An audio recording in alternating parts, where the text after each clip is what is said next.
जादुई ताजमहल एक रहस्यमयी कहानी। बहुत साल पहले आगरा में यमुना नदी के किनारे शाहजहां ने अपनी बेगम मुमताज की याद में ताजमहल बनवाया। ये इमारत सफ़ेद संगमरमर से बनी थी और इतनी सुंदर थी कि लोग इसे धरती पर स्वर्ग कहते थे। परंतु बहुत कम लोग ये जानते थे कि ताजमहल सिर्फ पत्थरों से नहीं बना था। इसकी नींव में एक जादुई शक्ति भी छुपी थी। कहते हैं कि जब मुमताज का निधन हुआ, उनकी आत्मा ने शाहजहां से वादा किया कि उनका प्यार कभी खत्म नहीं होगा। इसीलिए ताजमहल के बीचों बीच एक जादुई रत्न रखा गया, जो चांदनी रात में चमक उठता था। ये रत्न बहुत अद्भुत था।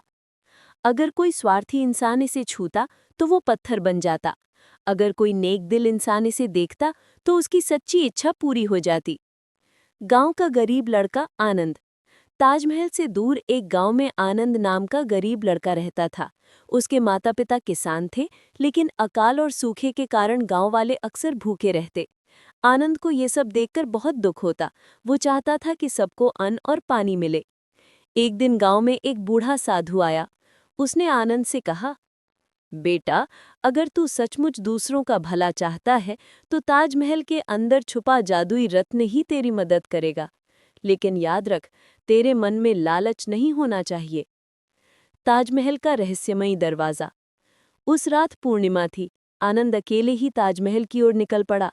चारों ओर चांदनी बिखरी हुई थी। जब वो ताजमहल के पास पहुंचा तो उसने देखा कि उसके दरवाजे अपने आप खुल गए। अंदर कदम रखते ही उसने महसूस किया कि कोई अदृश्य शक्ति उसे आगे बुला रही है।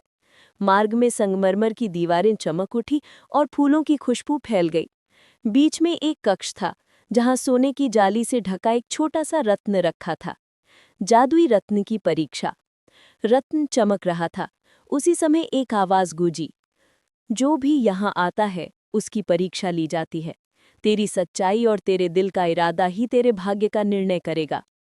आनंद डर गया, लेकिन उसने हाथ जोड़कर प्रार्थना की, हे रत्न, मुझे अपने लिए कुछ नहीं चाहिए, बस इतना वरदान दे कि मेरे गांव में कभी कोई भूखा न सोए। अचानक रत्न से नीली और सुनहरी रोशनी फूट पड़ी। पूरा ताजमहल चमक उठा। आसमान में बादल गरजे और गांव की धरती पर बारिश होने लगी। खेत हरे भरे हो गए, कुएं पानी से भर गए और गांव के अन्न भंडार सोने की तरह चमकने लगे। लालची राजा की हार। लेकिन ये बात वहीं खत्म नहीं हुई। कुछ दिनों बाद पास के राज्य का लालची राजा ये सुनकर आया कि ताजमहल में कोई जादुई रत्न है। वो सेना लेकर पहुंचा और उसे चुराने की कोशिश की। जैसे ही उसने रत्न छुआ, वो तुरंत पत्थर की मूर्ति में बदल गया। उसकी सेना डरकर भाग गई। तब लोगों को समझ आया कि ताजमहल का जादू सिर्फ प्यार और भलाई के लिए है, लालच के लिए नहीं। ताजमहल का रहस्य। समय बीतता गया। आनंद बड़ा होकर गांव का नेता बन गया। उसने सभी को सिखाया कि ताजमहल सिर्फ संगमरमर की इमारत नहीं, बल्कि सच्चे प्यार और निस्वार्थ भावना का प्रतीक है। आज भी कहा जाता है कि ताजमहल के भीतर वो रत्न मौजूद है, पर वो सिर्फ उसी को दिखाई देता है जिसके दिल में दूसरों के लिए भलाई का भाव हो। सीख। जादू और शक्ति का असली उपयोग केवल भलाई में है। स्वार्थ और लालच इंसान को पत्थर बना देते हैं, लेकिन दया और प्रेम इंसान को अमर कर देते हैं।